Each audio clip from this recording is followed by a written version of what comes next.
ஜாதி ஒரு கொடிய நோய்னா அந்த நோயை ஒழிக்கக்கூடிய ஒரு மருந்து தான் இந்த ரிசர்வேஷன், இந்த இடஒதுக்கீடு. ஏன் ரிசர்வேஷனை ஜாதி அடிப்படையில் கொடுக்குறாங்கன்னா 2000 வருஷமா அவன் ஜாதி அடிப்படையிலலாம் ஒதுக்கப்பட்டு இருக்கிறான். இது அவங்களுக்கு கிடைத்த உரிமையை தவிர சலுகை கிடையாது. இட ஒதுக்கீடோட நோக்கம் என்னன்னா ஏற்றத்தாழ்வை சரி செய்யணும், எல்லாருக்கும் எல்லாம் கிடைக்கணும். இந்த ஜாதி ஒழிப்புக்காக தான் இடஒதுக்கீடை கொண்டு வந்தாங்க. அது முழுமையாக தெரிஞ்சுக்கோங்க.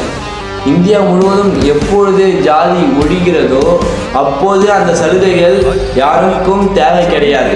அனைவரும் சமம். தமிழனா தமிழனா, இந்தியனா இந்தியன், அவ்வளோதான்.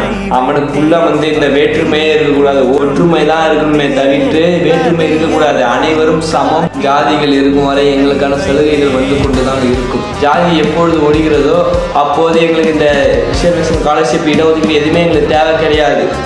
நன்றி. ஜெய்பி.